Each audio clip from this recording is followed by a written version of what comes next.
raped, sexually abused, and attempted suicide. Here's a story that would touch your heart. A story of how a young lady moved beyond being sexually abused by her uncle, tried to kill herself, and lives to tell the story. This and much more on today's Moments Show with Pastor Funke.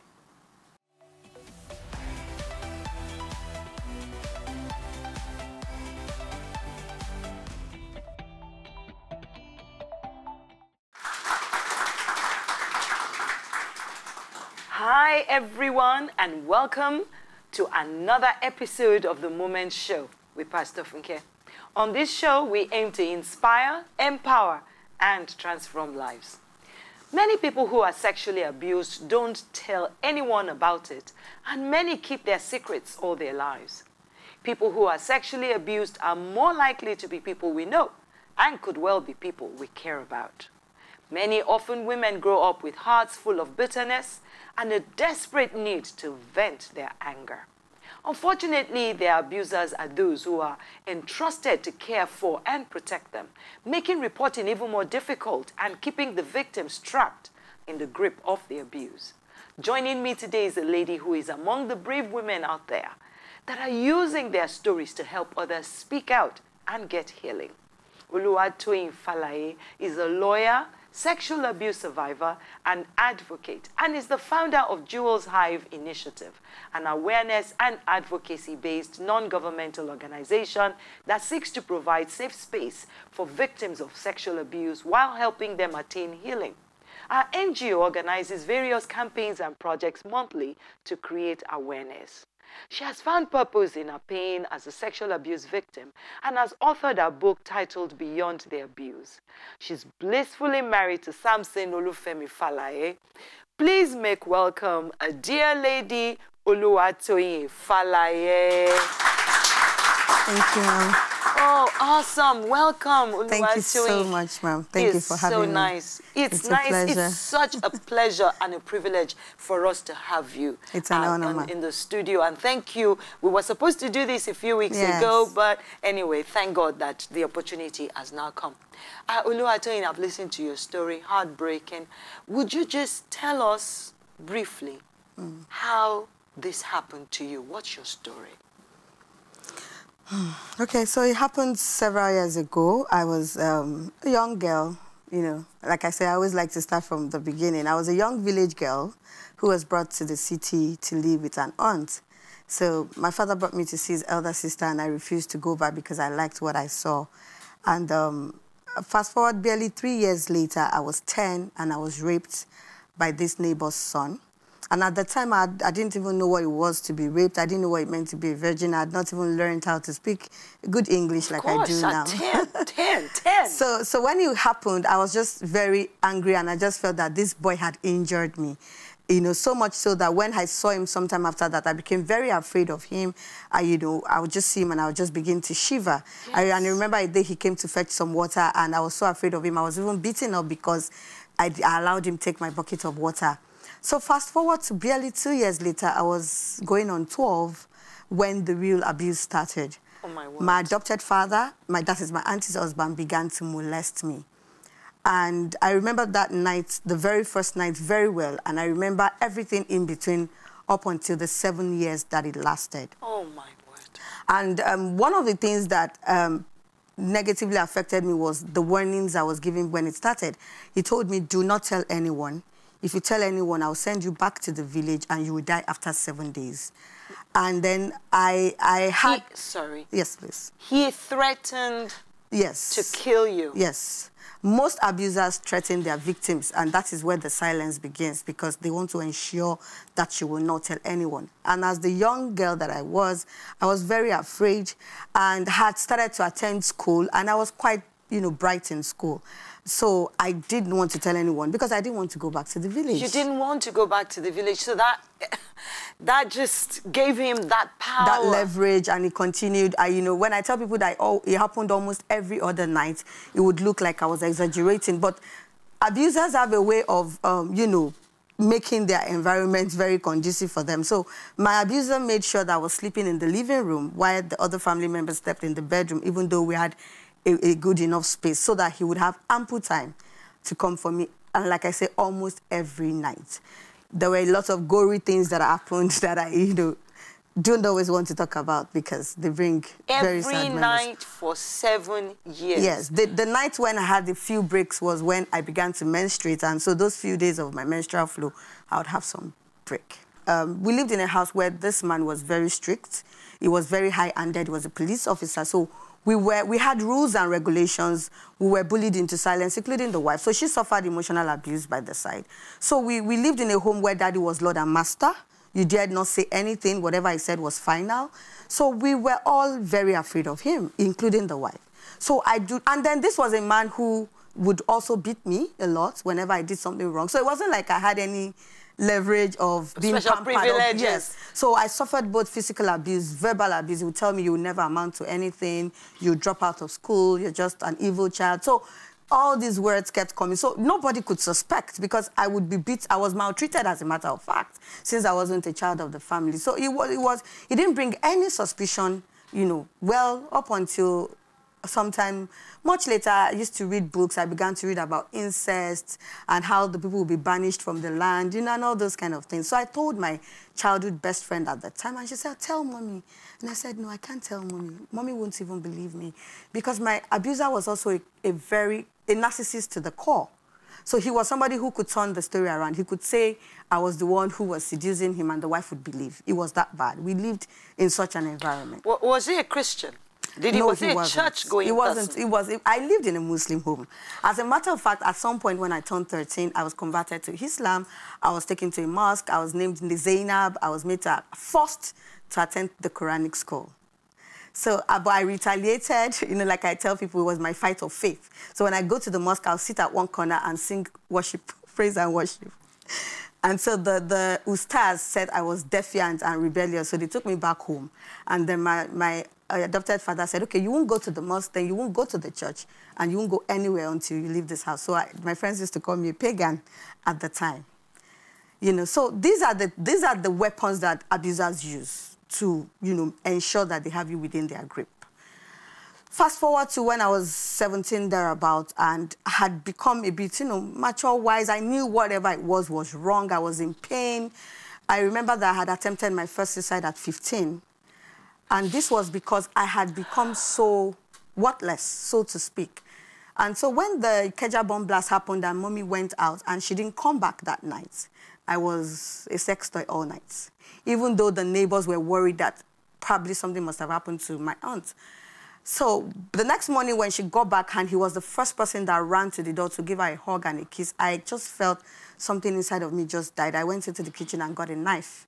I didn't know what I was going to do anyway, but I think I was trying to hurt myself. And then my auntie walked in and I dropped the knife. That was my first attempt. The second attempt, I was going on 18. I just took all the drugs in the house, overdosed, and, well, thankfully, I only woke up with a banging head and swollen eyes, bloodshot eyes, and all. And the night he was found out, I think I want to mention that. My aunt, well, the home was divided. My aunt was a Christian. He was a Muslim, and he allowed her practice. So she used to go to church. So that night, she had been told to wake up at midnight to pray. Maybe it was God listening to my silent prayers. And so she woke up that night to pray. Before then, he had come one night, and I remember sleeping with a knife. And I told him that this is wrong. If you come to me again, I will either kill you or kill myself. So he went, who have you been talking to? Who did you tell? I said, nobody. I read it in a book. This is wrong, So he stopped coming because it got so bad that I had an automatic alarm in my head. Once it was 12 midnight, I knew it was going to come. So I would wake up and be ready for whatever it was. So it had gotten that bad. I stopped sleeping. I used to lose sleep. I would only be happy when I'm in school. Once I'm coming back home, I'm a recluse. I'm, the opposite of myself. So I had threatened him at that period, and he had not come for about 2 or 3 weeks. So I think I was beginning to sleep all over again. So the night he was found out, I wasn't aware. The story is that he went to work the next morning. My aunt called me into her room and locked me up and asked me what was going on between her husband and I. At that point, I was afraid because it was either he had gone to turn the story around or something else. So I told her nothing the first time. The second time, then the third time, she said, what has my husband been doing to you? That sounded, change the question. Yes, and that sounded more like it. So I couldn't tell her everything. There were very terrible things I couldn't even tell. I just said that Daddy used to come at night to touch my body, and she screamed.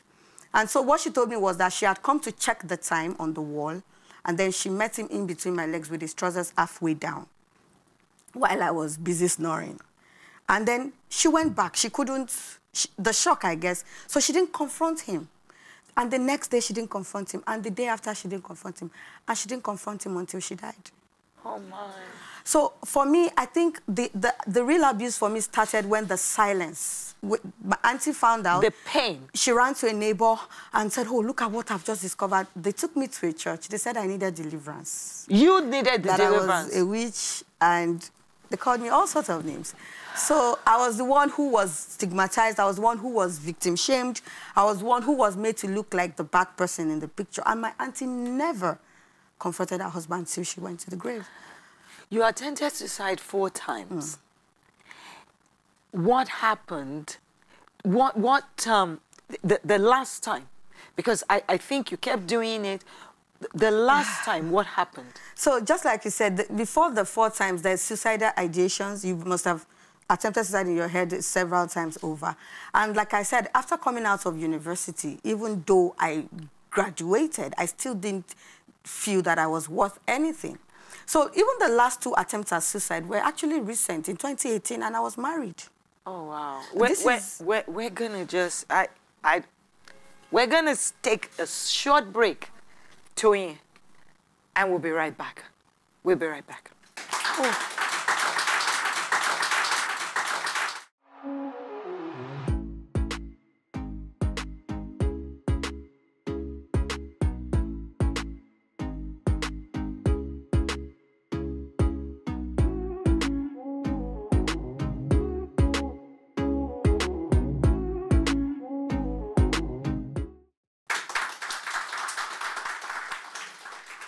Welcome back to the Moment Studio, and if you're just joining us, I've been talking to Oluwatoyin Falaye, who is a rape, sexual abuse, and suicide survivor. So, Toyin, before we took the break, you were talking about the 4 attempts that you had at taking your life.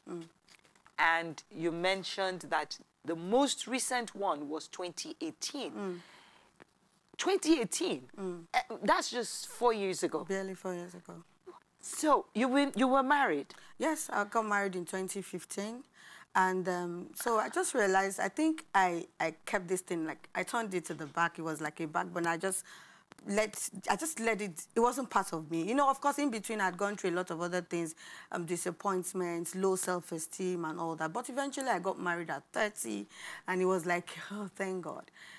Because for the longest time, I lived with my abuser, even while in the university. I had nowhere else to go. I didn't have any other family. Running away from home wasn't quite popular at the time, you know. So I always came back to this home. And so for me, I think the silence in that house killed me the more. So by the time I got married, I didn't know what it was, but I knew that I always had this dream, this nightmare for 18 years, where this man would come and have sex with me in the dream.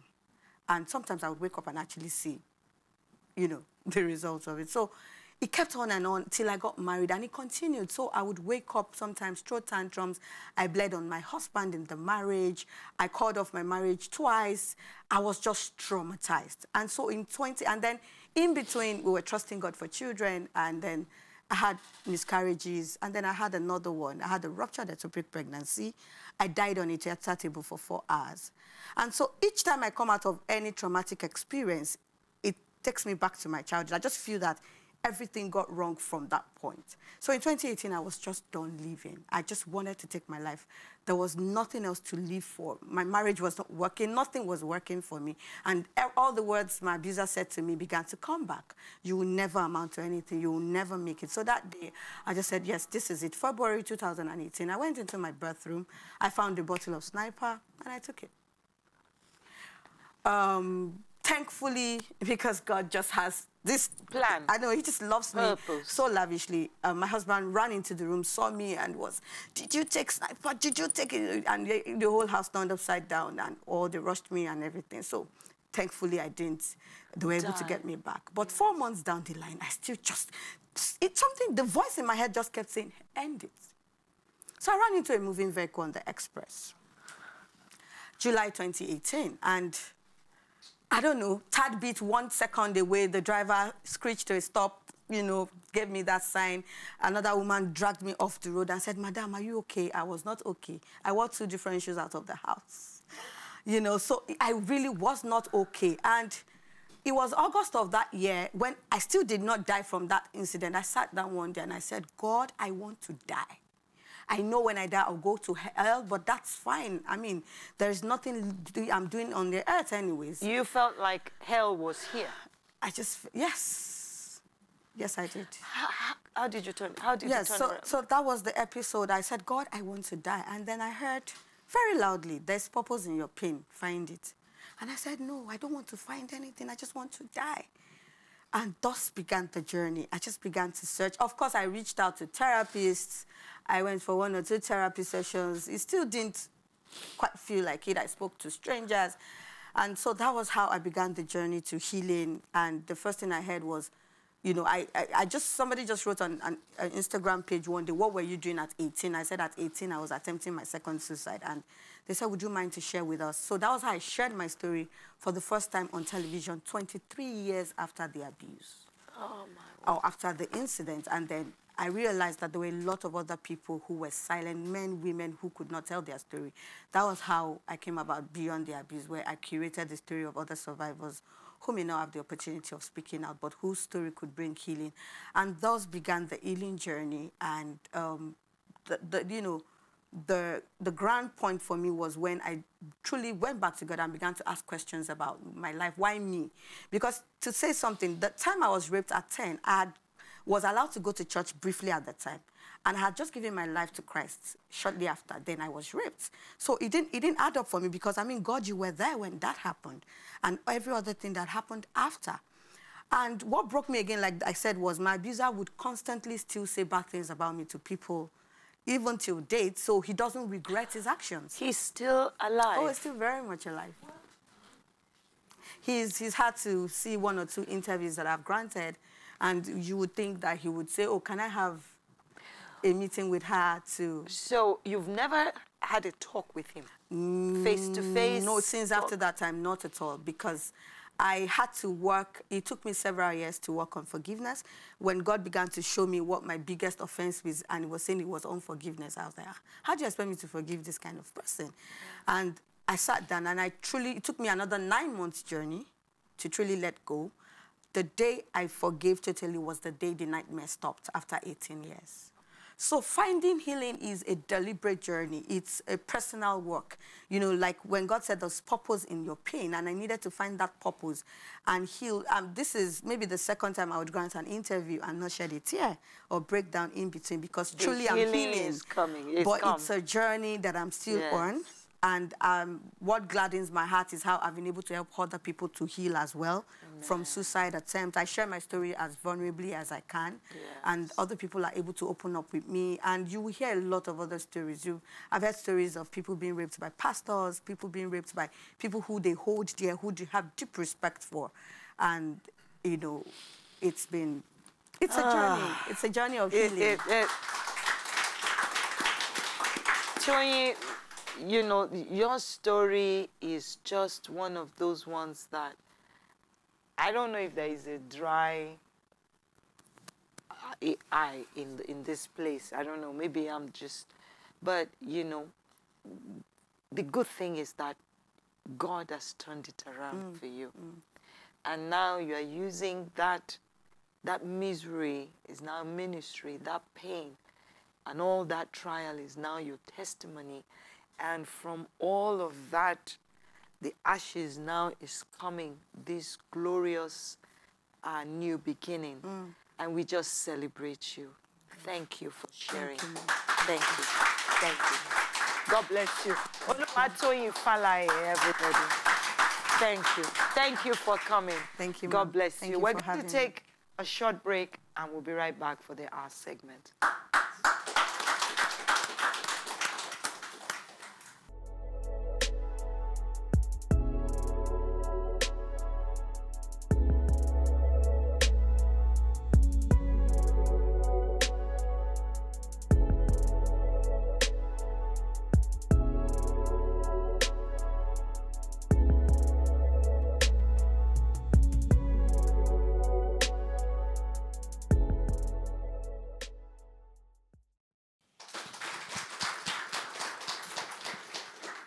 right.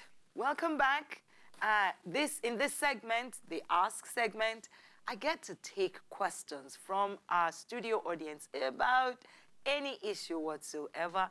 And to help us to coordinate that, over to you. Hola. Thank you very much, Pastor. Please. Well, the hair in the studio is quite heavy, but we have 2 questions today. Ms. Jane, your question, please. Okay. Good afternoon, Pastor. My question is based on rape. Now, you were raped when you were a child, and you kept it for a very long time, and you married. But that thing still lingers in your heart to heart, and there's nothing, you can't tell it to your husband. And along the line, there's this persistence of quarrels and all the time. My question is, how can you come out of that trauma? You know very well you can't tell anyone. You've been living with it. Now you're married, and it's affecting you psychologically. Yeah. I think that's such a tough situation. And I believe that the only way to get healing is to bring it out. Look, if your husband, who's your closest person on earth, right? If that person cannot share in that pain with you, the pain is going to multiply. So you've got to find it within you to talk to your husband. And you have to trust him enough, in fact, that he's not, because what people fear is, well, if he found out, maybe he would leave, right? You've got to trust him enough that he's not going to do that and that he's going to love you. And not actually doing it is more painful for you and for him. And I think it's just delaying the inevitable. So I think that that person really needs to know that God loves them. Even if the man were to leave, they will get the healing they need. When you keep it down and you keep it open, I'm convinced that part of the reason that she found help was because she was able to bring it out. So you really, really need to talk about it. And start with talking to your closest partner, your life partners. The two shall become one. Need to bring it out. Thank you very much. Thank you very much. Please let's appreciate our pastor. We'll go straight to the second question. Adiola, your question. Thank you, ma'am. My first question is, in career-wise, for someone who try to please his parents just to study what they want him to study, and still desire to do that which he wants to do, what advice would you give to him? The second one is, do abusers get help? Okay, all right. Very good questions. 2 different areas. The first career question, go back and do it. You're never too old, right? You are never too old to accomplish any purpose whatsoever under the sun, right? So you can go and do it. There was a lady that we heard about on another show that went to study medicine only to please her parents. And on graduation day, she gave them the certificate and said, okay, that's for you now. I'll go back and I'll study what I want to do.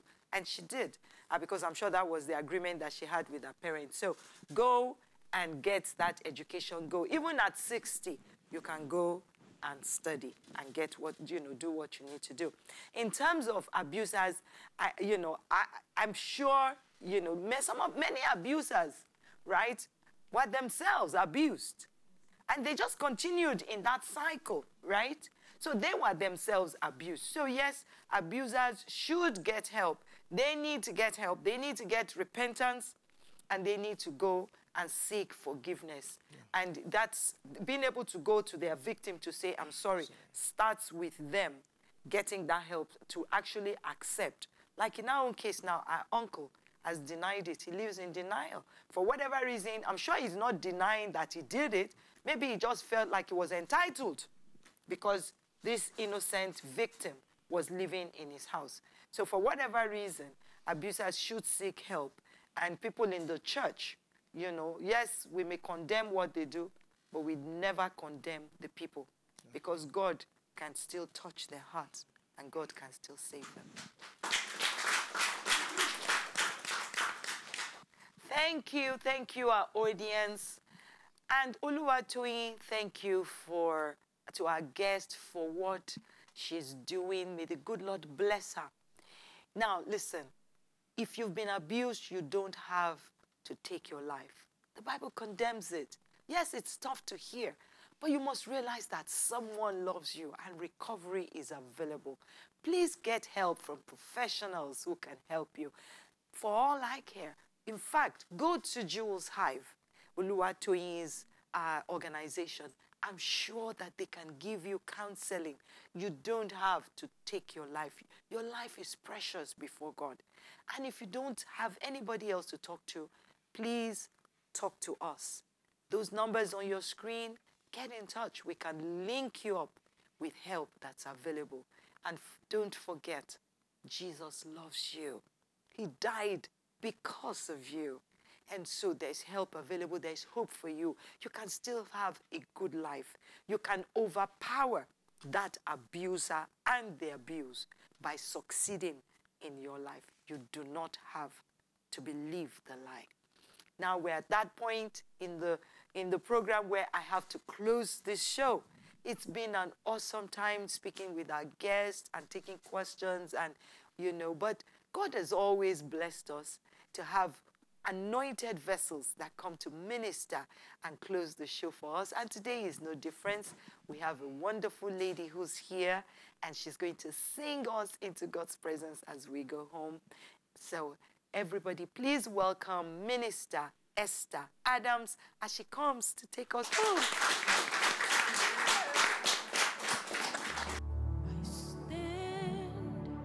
I stand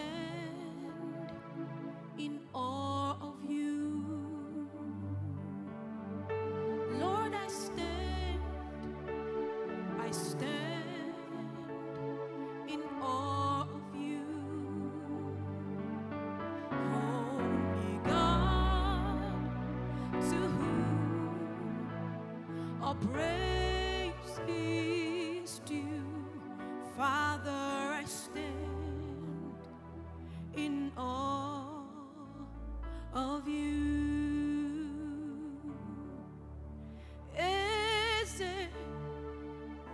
You are worthy of my praise. Oh, oh, you are worthy of my praise.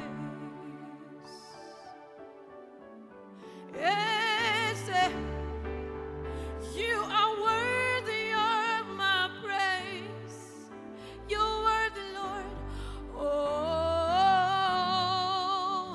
you are worthy of my praise. Oh, Jesus. Oh.